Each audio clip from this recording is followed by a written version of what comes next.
সুপ্রিয় শিক্ষার্থীবৃন্দ, আশা করি বর্তমান পরিস্থিতিতে সবাই ভালো আছো। আমাদের এই সময়ে যেটা করতে হবে সেটা হচ্ছে অত্যন্ত সচেতন থাকতে হবে এবং স্বাস্থ্যবিধি মেনে চলতে হবে। তো তোমরা জানো আমাদের অনলাইন ভিত্তিক ক্লাস চলছে, ক্লাসের কার্যক্রম। আর তার পরিপ্রেক্ষিতে আজকে আমি তোমাদের নিব প্রিন্সিপালস অফ ম্যানেজমেন্ট সাবজেক্টের অর্গানাইজিং চ্যাপ্টার থেকে কিছু অংশ তোমাদের সাথে শেয়ার করব। আমি মাহমুদা সুলতানা, প্রভাষক, হিসাব বিজ্ঞান, সরকারি বাংলা কলেজ, ঢাকা। যেটা বলছিলাম, আজকে আমরা পড়ব যে অর্গানাইজিং চ্যাপ্টার থেকে যে বিষয়গুলো দেখব সেগুলো হচ্ছে delegation of authority, importance of delegation of authority, steps for delegation of authority, principles of delegation of authority, centralization, advantages of centralization, decentralization, and finally advantages and disadvantages of decentralization. তো আমরা এগুলো আজকে একটু তোমাদের সাথে শেয়ার করব আমি। তো প্রথমে আসি যে ডেলিগেশন অফ অথরিটি বলতে কি বোঝায়। ডেলিগেশন অফ অথরিটি অর্থাৎ হচ্ছে কর্তৃত্ব অর্পণ। কর্তৃত্ব অর্পণ বলতে কি বোঝাচ্ছে, যখন ঊর্ধ্বতন কর্তৃপক্ষ কর্তৃক নির্ধারিত কার্য সম্পাদনের ভার অধস্তন কর্মীর উপর অর্পণ করাকে বলা হয় কর্তৃত্ব অর্পণ। অর্থাৎ হচ্ছে আমার কাজটা যদি আমি কাউকে অর্পণ করি, সেটা হচ্ছে কি আমার কাজের অর্পণ বা কর্তৃত্ব বা কি রেসপন্সিবিলিটি বা আমার যে দায়িত্ব আছে সেগুলোকে অন্য কারো কাছে হস্তান্তর করা, আমরা সহজ অর্থে বলবো। তো আমরা খুব সহজভাবে কি বলতে পারবো যে কর্তৃত্ব অর্পণ বলতে কোনো নির্দিষ্ট কার্য সম্পাদনে এক ব্যবস্থাপক অথবা বিভাগ হতে অন্য ব্যবস্থাপক বা বিভাগের উপর কর্তৃত্ব অর্পণকে বোঝাবে। তো আমরা আবার আরও সহজভাবে বলতে পারি যে কর্তৃত্ব অর্পণ হচ্ছে কর্তৃত্ব ভাগাভাগির একটি বিশেষ প্রক্রিয়া। এর মাধ্যমে ঊর্ধ্বতন কর্তৃপক্ষ নির্ধারিত কার্য সম্পাদনের ভার কি করবে, অধস্তন কর্মীর উপর অর্পণ করে তার কর্মভার লাঘব করতে পারে। অর্থাৎ কর্তৃত্ব অর্পণ হচ্ছে এমন একটি প্রক্রিয়া যার মাধ্যমে একজন ব্যবস্থাপকের কার্যভারের অংশবিশেষ সঠিক কর্তৃত্ব ও দায়িত্ব সহ অন্যের উপর হস্তান্তর করা হয়। অর্থাৎ কি আমরা খুব সহজে বলতে পারি ডেলিগেশন অফ অথরিটি অথবা হচ্ছে কর্তৃত্ব অর্পণ বলতে হচ্ছে কর্তৃত্ব অর্পণ হচ্ছে এমন একটি প্রক্রিয়া যার মাধ্যমে একজন ব্যবস্থাপকের কার্যভারের অংশবিশেষ সঠিক কর্তৃত্ব ও দায়িত্ব সহ অন্যের উপর হস্তান্তর করা হয়। এরপরে আমরা আসি যে importance of delegation of authority বা কর্তৃত্ব অর্পণের গুরুত্ব বা সুবিধা বলতে কি বোঝায়। বৃহদায়তন প্রতিষ্ঠানসমূহে তোমরা জানো যে ব্যবস্থাপকগণ অনেকগুলো কাজ থাকে ব্যবস্থাপকের, কিন্তু সেই কার্যের সঠিক সম্পাদনের জন্য কি করা উচিত, তাদের দায়িত্ব অর্পণ করতে হয় যে এই ব্যক্তিকে এই দায়িত্ব দিলে সঠিকভাবে পালন করতে হবে, একে এইটুকু। তো যার যার যে ক্ষমতা আছে বা ক্যাপাসিটি আছে, এফিসিয়েন্সি আছে, দক্ষতা আছে, সেই অনুযায়ী কর্মগুলো কি করা হয়, তাদের কাছে বন্টন করা হয়। এটাই হচ্ছে কর্তৃত্ব অর্পণের মূল বিষয়। এছাড়া আমরা কি করতে পারি, যে কোনো সংগঠনে দক্ষতা সহকারে, তোমরা একটু খেয়াল করো, যে কোনো সংগঠনে দক্ষতা সহকারে কার্য সম্পাদনে ব্যবস্থাপক কর্তৃক অধস্তনদের উপর কর্তৃত্ব অর্পণ অত্যন্ত জরুরি। তো এই কি সুবিধা আমরা পেয়ে থাকি কর্তৃত্ব অর্পণের মাধ্যমে, সেগুলো হচ্ছে কি ফার্স্টলি আছে ইমপ্রুভিং ম্যানেজার্স উইলিংনেস, অর্থাৎ improving managers willingness to take initiative, অর্থাৎ ব্যবস্থাপকদের উদ্যম বৃদ্ধি করে। এরপর রয়েছে কি improvement of self confidence of subordinates, অর্থাৎ অধস্তনদের আত্মবিশ্বাসের উন্নয়ন করে। এরপরে রয়েছে কি র্যাপিড ডিসিশন মেকিং, দ্রুত সিদ্ধান্ত গ্রহণ। Next increasing status of subordinates, অধস্তনদের সম্মান বৃদ্ধি। এরপরে রয়েছে ট্রেনিং অপরচুনিটিস, প্রশিক্ষণের সুযোগ সৃষ্টি করে। এরপরে রয়েছে কি লিডারশিপ কোয়ালিটিস, নেতৃত্বের গুণাবলী সৃষ্টি করা হয়। এরপরে রয়েছে কি আমাদের রয়েছে অর্গানাইজেশনাল ডিসিপ্লিন, যে সাংগঠনিক যে শৃঙ্খলা থাকে সেটা প্রতিষ্ঠা করা, এবং হচ্ছে expansion of scope of activities, অর্থাৎ কর্মক্ষেত্র সম্প্রসারণ। এরপরে রয়েছে কি আমাদের এস্টাবলিশিং অ্যাকাউন্টেবিলিটি, অর্থাৎ হচ্ছে কি জবাবদিহিতা প্রতিষ্ঠা। তো প্রথমেই আমরা আসি যে improving managers willingness. Improving managers willingness বা ব্যবস্থাপকদের উদ্যম সৃষ্টি করা বা উদ্যম বৃদ্ধি করা। আমরা জানি যে সঠিকভাবে কর্তৃত্ব অর্পণ ব্যবস্থাপকের কর্মভার লাঘব করে, ফলে তারা স্বাধীনভাবে সংগঠনের গুরুত্বপূর্ণ এবং জটিল ইস্যুগুলোর প্রতি মনোসংযোগ করতে পারেন। এতে তাদের কি হয়, চিন্তা শক্তিগুলো প্রখর হয় এবং বিভিন্ন ধরনের ক্রিয়েটিভ যে ইনিশিয়েটিভগুলো আছে সেগুলো তারা গ্রহণ করতে পারে। এরপরে রয়েছে কি ইমপ্রুভিং সেলফ কনফিডেন্স, অর্থাৎ অধস্তনদের আত্মবিশ্বাসের উন্নয়ন। কর্তৃত্ব অর্পণের ফলে কি হয়, কিছু কর্তৃত্ব অধস্তনদের হাতে চলে আসে, যার ফলে কার্য সম্পাদনে তাদের যোগ্যতা, দক্ষতা এবং অভিজ্ঞতার জন্ম হয়। এর ফলে কি হয়, তাদের আত্মবিশ্বাস তৈরি হয় বা আত্মবিশ্বাসের উন্নয়ন ঘটে। নেক্সট, র্যাপিড ডিসিশন মেকিং, অর্থাৎ দ্রুত সিদ্ধান্ত গ্রহণ।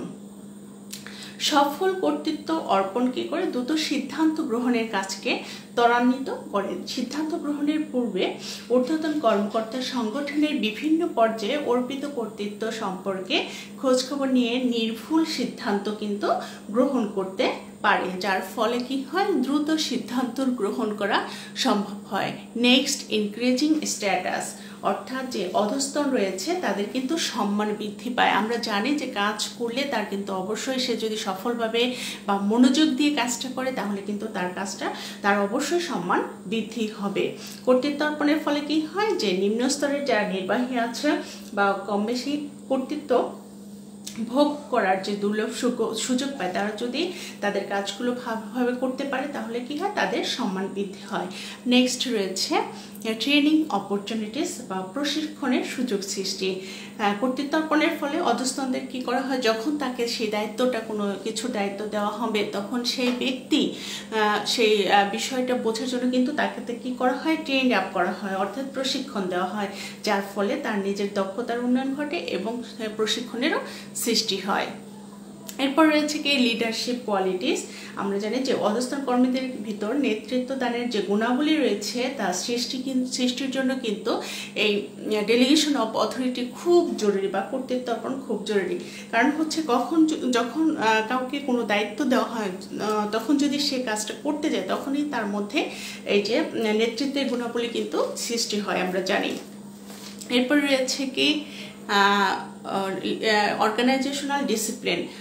সাংগঠনিক শৃঙ্খলা রক্ষার স্বার্থে কিন্তু কি হয়, সংগঠনের বিভিন্ন স্তরে কর্তৃত্বের ভারসাম্য রক্ষা করা প্রয়োজন হয়।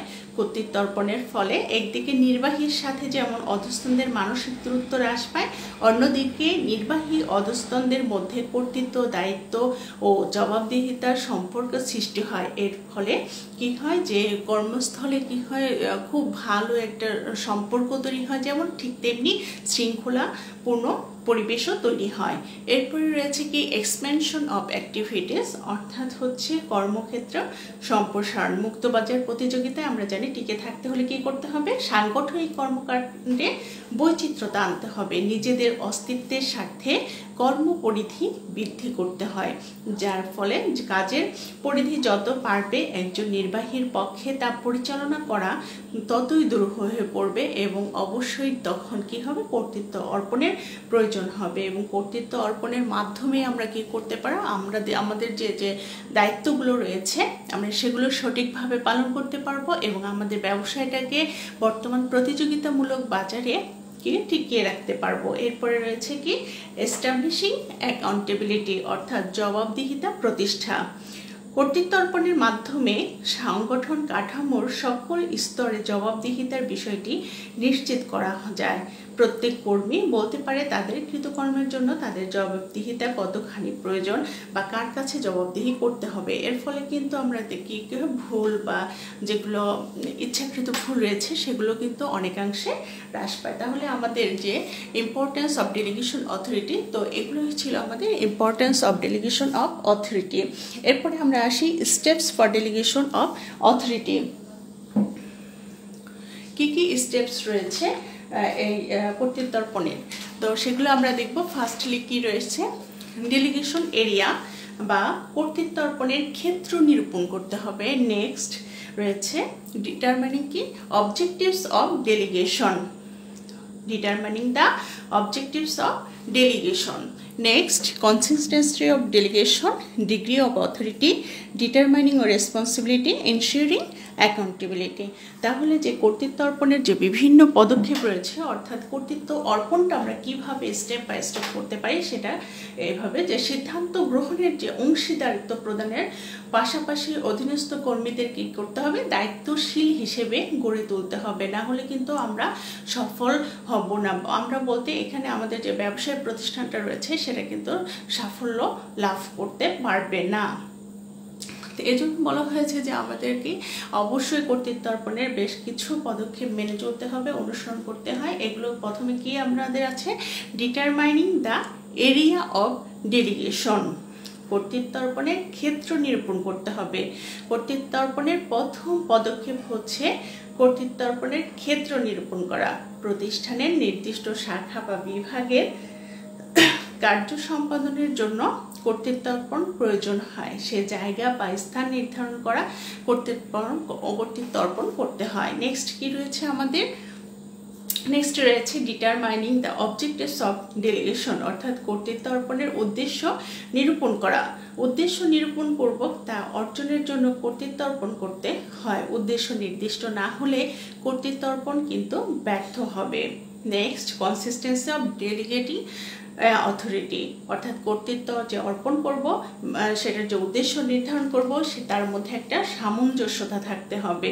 প্রয়োজনীয়, আমরা জানি যে প্রয়োজনীয় কর্তৃত্ব ছাড়া অধস্তনদের পক্ষে কখনোই কার্য সম্পাদন করা সম্ভব হয় না। এ কারণে কার্য সম্পাদনের জন্য অধস্তনকে যথাযথ পরিমাণে কর্তৃত্ব অর্পণ করতে হয়। Next, determining the degree of authority to be delegated. তো আমরা জানি যে অর্পণযোগ্য কর্তৃত্বের মাত্রা নির্ধারণ করতে হবে, সেটা কি ধরনের, বিভিন্ন শাখা প্রশাখা ও বিভাগে কর্মরত ব্যক্তিদের উপর কি পরিমাণ কর্তৃত্ব অর্পণ করা প্রয়োজন তা নিরূপিত হওয়া বাঞ্ছনীয়। এরপরে আমরা কি করব, ডিটারমিনিং রেসপন্সিবিলিটি, অর্থাৎ দায়িত্ব সুনির্দিষ্টকরণ করব। কর্তৃত্ব অর্পণ করার সাথে তাদের দায় দায়িত্ব সম্পর্কে অবহিত করা প্রয়োজন। কার্য সম্পাদনের দায় কে বহন করবে তা সুস্পষ্ট হওয়া উচিত, এটা না হলে একে অপরকে দায় চাপানোর চেষ্টা করবে। এবং ফাইনালি কি রয়েছে, ইনসিওরিং অ্যাকাউন্টেবিলিটি, অর্থাৎ জবাবদিহিতা নিশ্চিতকরণ। কর্তৃত্ব অর্পণের সর্বশেষ পর্যায় হলো কার্য সম্পাদন করা বা না করার বিষয়ে কর্মীদের জবাবদিহিতা নিশ্চিতকরণ। তাহলে এগুলোই ছিল আমাদের কি স্টেপস অফ কি ডেলিগেশন অফ অথরিটি, অর্থাৎ কি প্রথমে ছিল কি আমাদের কি করতে হবে, কর্তৃত্ব অর্পণের ক্ষেত্র নিরূপণ করতে হবে। এরপরে কর্তৃত্ব অর্পণের উদ্দেশ্য নিরূপণ করতে হবে, কি উদ্দেশ্য করব। এরপরে হচ্ছে অর্পণযোগ্য কর্তৃত্বের মাত্রা নিরূপণ করতে হবে। এরপরে হচ্ছে কর্তৃত্ব অর্পণ করতে হবে। তারপরে কি করতে হবে, আমাদের জবাবদিহিতা নিশ্চিতকরণ করতে হবে, তাই না। এর মাঝে আমরা কি করব, আমাদের অবশ্যই দায়িত্ব সম্পর্কে সুনির্দিষ্ট করব যে আমাদের কি কি দায়িত্ব রয়েছে। এগুলো ছিল আমাদের কি steps for delegation of authority. Next আসি আমরা principles of delegation of authority.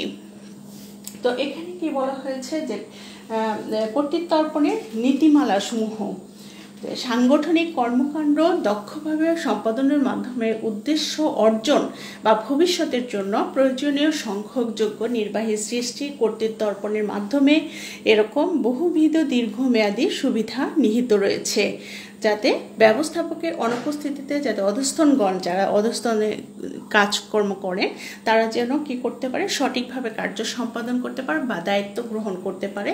সেজন্য অধস্তনদেরকে কি করা হয়, দক্ষভাবে গড়ে তোলা হয়।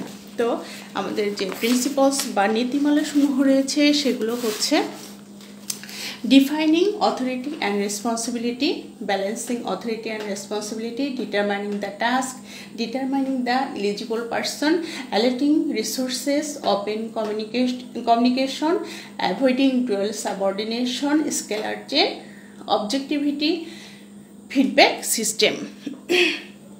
তো প্রথমেই কি আছে আমাদের ডিটারমাইনিং অথরিটি অ্যান্ড রেসপন্সিবিলিটি, অর্থাৎ কর্তৃত্ব ও দায়িত্ব কি করতে হবে, আমাদের সংজ্ঞায়িত করতে হবে। আমরা জানি যে সফল কর্তৃত্ব অর্পণের জন্য কি দরকার, সংগঠন কাঠামোর সকল পর্যায়ে অর্পণযোগ্য অর্থাৎ টপ লেভেল থেকে বটম লেভেল থেকে প্রত্যেকের অর্পণযোগ্য কর্তৃত্ব ও সম্পাদনযোগ্য দায়িত্ব সুনির্দিষ্টভাবে সংজ্ঞায়িত করতে হবে। এরপরে আছে কি যে কর্তৃত্ব ও দায়িত্বের মধ্যে ভারসাম্য প্রতিষ্ঠা করতে হবে, অর্থাৎ ব্যালেন্সিং অথরিটি অ্যান্ড রেসপন্সিবিলিটি।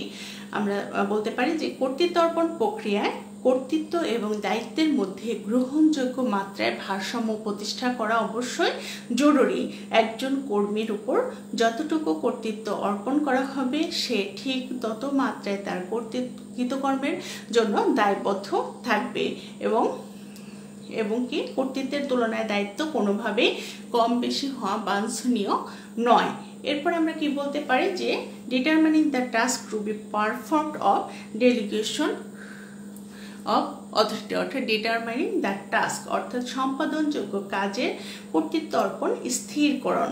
সংগঠনে যে সকল কার্য সম্পাদনের কর্তৃত্ব অধস্তনের উপর অর্পণ করা যায় না। যে সকল কার্য সব ধরনের কার্য অধস্তনদের নিকট কিন্তু আমরা কি করতে পারি না, আমরা অর্পণ করতে পারি না। অতএব সেসব কার্য সম্পাদনের যে কর্তৃক অধস্তনদের উপর অর্পণ করা না করলেই নয়, শুধুমাত্র সেগুলোই আমরা কি করতে পারি, অর্পণ করতে পারি। অর্থাৎ কোন কাজগুলো আমার অধস্তনদের নিকট অর্পণ করা যাবে সেগুলো আমাকে অবশ্যই ডিটারমাইন বা স্থির করতে হবে। নেক্সট আমাদের কি রয়েছে, ডিটারমাইনিং দ্য এলিজিবল পারসন, অর্থাৎ আমরা বলতে পারি কোন কাজের জন্য কোন ব্যক্তি যোগ্য সেটা বাছাই করা। অর্থাৎ যে কার্য সম্পাদনের দক্ষতা ও যোগ্যতা বিবেচনা পূর্বক আমাদের কি করতে হবে, কর্তৃত্ব অর্পণ করতে হবে। এরপরে রয়েছে কি অ্যালটিং রিসোর্সেস, অর্থাৎ যে আমি শুধু কর্তৃত্ব অর্পণ করলেই হবে না, অধস্তনদের উপর যে অর্পিত কাজ নির্বিঘ্নে সম্পাদনের জন্য দক্ষতা ও যোগ্যতা অনুসারের জন্য যে সম্পাদন করবে, যেমন ব্যক্তি স্থির করতে হবে, ঠিক তেমনি তাদেরকে প্রয়োজনীয় অর্থ, লোকবল এবং সময় বরাদ্দ দিতে হবে, না হলে কর্তৃত্ব অর্পণ সফল হওয়া সম্ভব নয়। এরপর রয়েছে কি ওপেন কমিউনিকেশন, অর্থাৎ কর্তৃত্ব অর্পণ সফল করার জন্য কি করতে হবে, অধস্তনদের সাথে ঊর্ধ্বতনদের কি করতে হবে, কমিউনিকেট বা যোগাযোগ করতে হবে এবং কম বেশি সিদ্ধান্ত গ্রহণের ক্ষমতা ভোগ করবে। কর্তৃত্ব অর্পণ যাদেরকে করা হবে তারা কি করবে, সিদ্ধান্ত গ্রহণের ক্ষমতা ভোগ করবে। নেক্সট আমরা কি করতে পারি, অ্যাভয়েডিং বলতে পারি যে অ্যাভয়েডিং ডুয়াল সাবঅর্ডিনেশন, অর্থাৎ দ্বৈত অধীনতা পরিহারযোগ্য। একজন কর্মী যখন একাধিক ঊর্ধ্বতন এর অধীনে কাজ করে তখন সে অবস্থাকে কি বলবো, যে দ্বৈত অধীনতা, মানে একজন কর্মী একাধিক ব্যক্তির অধীনে কাজ করে। একজন কর্মী একাধিক ঊর্ধ্বতনের নির্দেশ অনুসরণ করতে গেলে কি হয়, সেখানে নানা ধরনের জটিলতা সৃষ্টি হয়। এমত অবস্থায় কিন্তু কি বলতে পারি যে নির্দেশ অনুসরণ বা কাজের জন্য দায়বদ্ধ থাকার জন্য দ্বিধাদ্বন্দ্বের সৃষ্টি হতে পারে। আমি বলছি এইভাবে কাজটা করো, আবার আরেকজন হায়ার অথরিটি বলছে না তুমি এইভাবে করলে আগাতে পারবে, তুমি এই টেকনিকটা ফলো করো। তো সেক্ষেত্রে কিন্তু একটা সমস্যা তৈরি করতে হবে এর জন্য কি কর্তৃত্ব অর্পণের ক্ষেত্রে অবশ্যই কি করা উচিত, ডুয়াল সাবঅর্ডিনেশন বা দ্বৈত অধীনতা পরিহার করা উচিত। এরপর হচ্ছে কি প্রিন্সিপালস অফ স্কেলার চেন, অর্থাৎ জোড়াময় শিকল নীতি। জোড়াময় শিকল নীতি অনুসারে কি করতে হবে, কর্তৃত্ব উপর হতে নিচের স্তরে দিকে নেমে আসে, উপর থেকে নিচে, উপরে থেকে অর্ডারটা নিচের দিকে নেমে আসবে, এটাই হচ্ছে কি জোড়াময় শিকল। এই নীতি অনুসরণে কি করতে হবে, দায়িত্ব ও জবাবদিহিতা স্পষ্ট থাকবে, ফলে একজনকে পাশ কাটিয়ে অন্যজনকে ক্ষমতায় অধিষ্ঠিত করা যায় না। নেক্সট রয়েছে অবজেক্টিভিটি। এখানে আমরা বলতে পারি delegating authority on the basis of objectives. কর্তৃত্ব অর্পণ অবশ্যই উদ্দেশ্য ভিত্তিক হতে হবে। ব্যক্তির দক্ষতা, কার্যফল ইত্যাদি বিবেচনা করে কর্তৃত্ব অর্পণ করা হলে উদ্দেশ্য অর্জন সহজ হবে। নেক্সট ফিডব্যাক সিস্টেম বা ফলাবর্তন পদ্ধতি প্রতিষ্ঠা। আমরা এখানে কি বলতে পারি যে কর্তৃত্ব অর্পণ কার্যকর ও অর্থবহ করার কার্য সম্পাদন প্রক্রিয়াটি হচ্ছে ফলাবর্তন ব্যবস্থা প্রতিষ্ঠা করা, অর্থাৎ যে আমি কাজটা কর্তৃত্ব অর্পণ করলাম সেটার ফিডব্যাক দেওয়া যে কীরকম হচ্ছে কাজটা। তাহলে আমরা বলতে পারি যে কী কী প্রিন্সিপালস রয়েছে? Determining authority and responsibility. প্রথমে আমাকে দায়িত্ব কর্তৃত্ব ডিফাইন করতে হবে, ব্যালেন্সিং ওই দায়িত্ব এবং কাজ কর্তৃত্ব অর্পণের মধ্যে কী করতে হবে? ব্যালেন্সিং করতে হবে এবং কি কাজ দিব সেটা আমাকে ডিটারমাইন করতে হবে, কাকে দিব সেটা ডিটারমাইন করতে হবে, সেই কাজটা উদ্ধারের জন্য কি কি রিসোর্সেস, সম্পত্তি দরকার, সময় দরকার, সেগুলো নির্ধারণ করতে হবে। এরপরে হচ্ছে কি, যে কর্তৃত্ব অর্পণ করলেই হবে না ব্যক্তিকে, তার সাথে নিয়মিত যোগাযোগ রাখতে হবে। নেক্সট কি হচ্ছে, দ্বৈত নির্দেশনা পরিহার করতে হবে, মানে একাধিক হায়ার অথরিটির যে নির্দেশটা, এটা একটু খেয়াল রাখতে হবে যেন কাজ করতে দ্বিধার সৃষ্টি না হয়। দ্বৈত অধীনতা এর জন্য পরিহার করতে হবে। এরপরে হচ্ছে স্কেলার চেন বা জোড়াময় শিকল ব্যবস্থা, যে উপর স্তর থেকে সাধারণত নিচের দিকে কি হয়, ডিসিশনগুলো বা কর্তৃত্বগুলো চলে আসে। এরপর আমরা কি ফাইনালি বলবো যে অবজেক্টিভ, ওটা যে উদ্দেশ্য ভিত্তিক কর্তৃত্ব অর্পণ করতে হবে এবং ফলাবর্তনে, অর্থাৎ কী ধরনের আমার কাজগুলো কিভাবে আগাচ্ছে সেই সম্পর্কে আমি অবশ্যই আমার ফিডব্যাকটা নিব। তো এরপরে আসি যে সেন্ট্রালাইজেশন বলতে কি বোঝায়।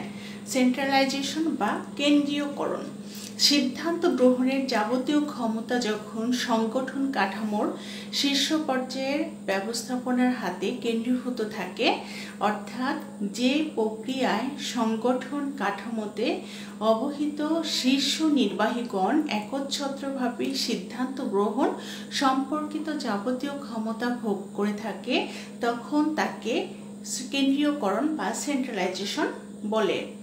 অর্থাৎ খুব সহজেই আমরা বলতে পারি, সংগঠনের শীর্ষ স্তরে সিদ্ধান্ত গ্রহণের ক্ষমতা পুঞ্জীভূত থাকাকে কেন্দ্রীয়করণ বলে।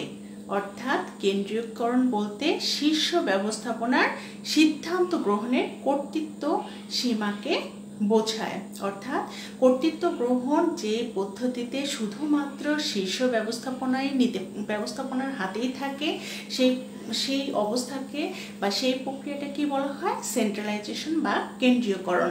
আমরা তাই বলতে পারি যে ব্যবস্থাপনার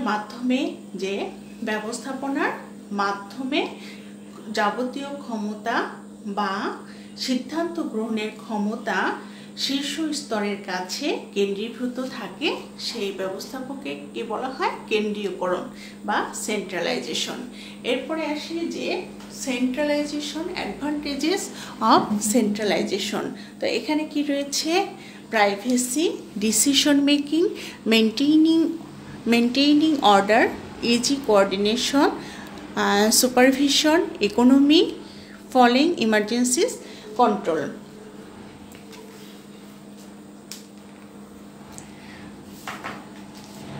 তো দেখো প্রথমে কি রয়েছে? প্রথমে রয়েছে প্রাইভেসি বা গোপনীয়তা মেনটেন করা, তাই না? সেক্ষেত্রে বলতে পারি কি যে প্রতিযোগিতামূলক ব্যবসায় জগতে গোপনীয়তা একটি গুরুত্বপূর্ণ বিষয়। অনেক সময় কৌশলগত সিদ্ধান্ত গ্রহণের ক্ষেত্রে উচ্চ মাত্রায় গোপনীয়তা রক্ষা করতে হয়, যেটা সেন্ট্রালাইজেশনের ক্ষেত্রে খুব সম্ভব হয়। ডিসিশন মেকিং, যে সিদ্ধান্ত গ্রহণের সমুদয় ক্ষমতা শীর্ষ ব্যবস্থাপনার হাতে থাকে, বিধায় কী করা হয়? র্যাপিডলি ডিসিশন মেক করা যায়। নেক্সট মেনটেইনিং বানানটা একটু দেখে দিচ্ছি।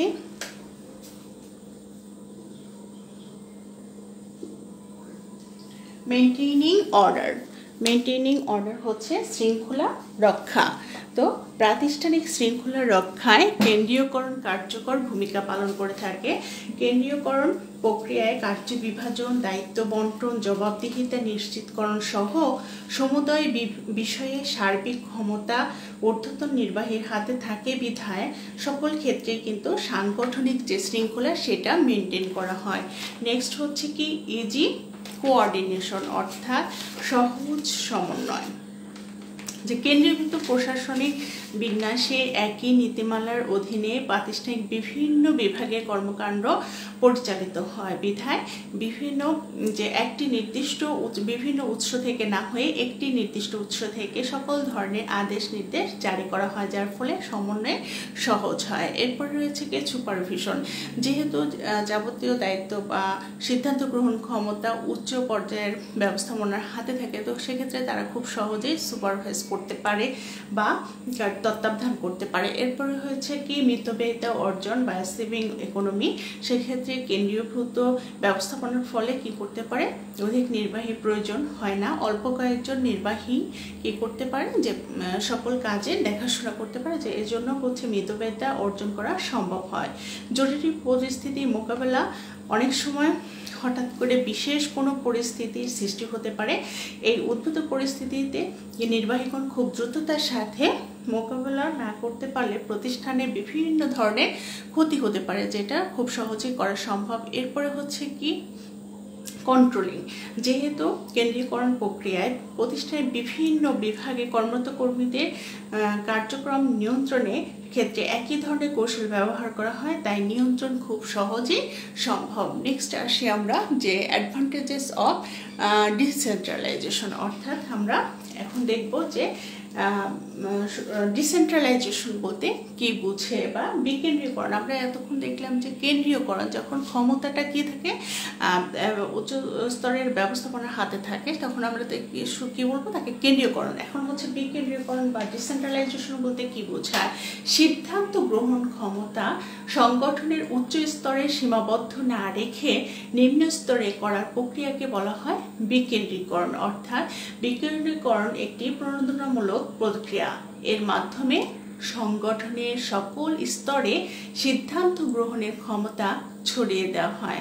সাধারণত সিদ্ধান্ত গ্রহণের ক্ষমতা যখন সংগঠনের উচ্চ স্তর হতে নিম্ন স্তর পর্যন্ত অর্পণ করা হয়, তখন তাকে বিকেন্দ্রীকরণ বা ডিসেন্ট্রালাইজেশন বলে। তাহলে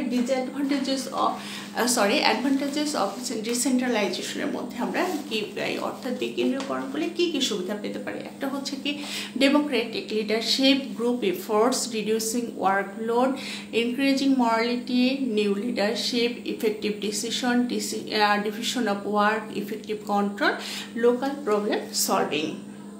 তো গণতান্ত্রিক যে নেতৃত্ব, ডেমোক্রেটিক লিডারশিপ, সেক্ষেত্রে আমরা কি করব, গণতান্ত্রিক নেতৃত্ব অনুসরণ, টু এক্সারসাইজ ডেমোক্রেটিক লিডারশিপ বা গণতান্ত্রিক নেতৃত্ব অনুসরণ করা। বিকেন্দ্রীকরণ প্রক্রিয়ায় কি করা হয় যে অধস্তন কর্মীদের অত্যন্ত গুরুত্বের সাথে বিবেচনা করা হয়, যেটা যে জন্য বলা হয় যে গণতান্ত্রিক নেতৃত্বে অনুসরণ করা হয়। এরপর গ্রুপ এফোর্টস, যেহেতু উচ্চ স্তর থেকে নিম্ন স্তর সকল লেভেলেই সিদ্ধান্ত গ্রহণের ক্ষমতা থাকে, তো একটি সম্মিলিত কাজ বা গ্রুপ এফোর্ট, দলীয় প্রচেষ্টা। এরপর রয়েছে কি রিডিউসিং ওয়ার্কলোড অফ এক্সিকিউটিভস, নির্বাহীদের কর্মভার লাঘব। বিকেন্দ্রীকরণ প্রক্রিয়ার গুরুত্বপূর্ণ সিদ্ধান্ত গ্রহণের ক্ষমতা ও কর্তৃত্ব শীর্ষ ব্যবস্থাপনার হাতে রেখে স্বাভাবিক সিদ্ধান্ত আদেশ দান, এগুলো কিন্তু নিম্ন স্তরের নির্বাহীদের উপরে অর্পণ করা হয়, যে ক্ষেত্রে কি হয় যে নির্বাহীদের বা উচ্চ স্তরের কার্যভারগুলো লাঘব হয়। এরপরে হচ্ছে এনকারেজিং কি মরালিটি অফ এমপ্লয়িজ, অধস্তনদের মনোবলটাও কিন্তু বৃদ্ধি করা যায় এই বিকেন্দ্র, যেহেতু তাদেরকে গুরুত্ব দেওয়া হচ্ছে, সিদ্ধান্ত ও ক্ষমতা কর্তৃত্ব দেওয়ার হচ্ছে, সেক্ষেত্রে কিন্তু তাদের মনোবল বা মরালিটিটাও বৃদ্ধি পায়। নেক্সট হচ্ছে কি বলতে পারি আমরা নিউ লিডারশিপ তৈরি হয়, যেহেতু কাজ বিকেন্দ্রীকরণের ফলে ক্ষমতা, কর্তৃত্ব, দায়িত্ব ও জবাবদিহিতার মাধ্যমে একটি সুষম সম্পর্ক প্রতিষ্ঠিত হয়, সেক্ষেত্রে নতুন নেতৃত্বেরও সৃষ্টি হয়ে থাকে। নেক্সট ডিভিশন অফ ওয়ার্ক, কার্যকর সিদ্ধান্ত গ্রহণ। এই প্রক্রিয়ায় সকল পর্যায়ে নির্বাহী ও অধস্তনদের অংশগ্রহণের ভিত্তিতে সিদ্ধান্ত গ্রহণ করা যায় বলে গৃহীত সিদ্ধান্ত অত্যন্ত শক্তিশালী, গ্রহণযোগ্য ও কার্যকরী হয়ে থাকে। নেক্সট ইফেক্টিভ কন্ট্রোল, অর্থাৎ কার্যকর নিয়ন্ত্রণ। বিকেন্দ্রীকরণের ফলে কি হয়, সংগঠন বিভাগের সংখ্যা বেড়ে গেলেও বিভাগগুলোতে অধস্তন কর্মীর সংখ্যা কম থাকে, ফলে দায়িত্বপ্রাপ্ত কর্মীদের পক্ষে সহজেই নিয়ন্ত্রণ করা নিয়ন্ত্রণ প্রতিষ্ঠা করা সম্ভব। লোকাল প্রবলেম সলভিং, বিকেন্দ্রীকরণের মাধ্যমে কী করা হয় যে স্থানীয় বা ছোটোখাটো যে সমস্যা এগুলো সমাধানে কার্যকর ভূমিকা রাখে লোয়ার লেভেলের কর্মীরা বা নির্বাহীগণ। প্রত্যেক বিভাগ কম বেশি ক্ষমতা কর্তৃত্ব ভোগ করে বিধায় শীর্ষ নির্বাহীর সহযোগিতায় ছোটোখাটো সমস্যাগুলো নিজেরাই সমাধান করতে পারে। এগুলো ছিল কি আমাদের ডিসেন্ট্রালাইজেশনের যে সুবিধাগুলো সেগুলো। এখন আমাদের যে হোমওয়ার্ক থাকবে, বাড়ির কাজটা থাকবে, সেটা কি থাকবে যে আমরা দেখিয়েছি advantages of centralisation and advantages of decentralisation. এই অ্যাডভান্টেজেস অফ সেন্ট্রালাইজেশন অ্যান্ড ডিসেন্ট্রালাইজেশনের যে অ্যাডভান্টেজ আছে এগুলোর আলোকে আমরা এই দুটো বাসার কাজ করব, অর্থাৎ disadvantages of centralisation and disadvantages of decentralisation. এই দুটো আমরা একটু বাসায় দেখবো। তাছাড়া এই চ্যাপ্টারের একটু পড়াশোনা আমরা করবো। আর ক্লাস শেষের দিকে আমি বলবো এটাই যে তোমরা একটু পড়াশোনাটা চালিয়ে যাও, তাহলে সময়টা কাজের ভালো কাটবে তোমাদের। আর পরিবারের সবাইকে নিয়ে ভালো থাকো, সুস্থ থাকো। আর আজকে এই পর্যন্তই, খুব ভালো থেকো, দোয়া রেখো, ভালো থেকো। আল্লাহ হাফেজ।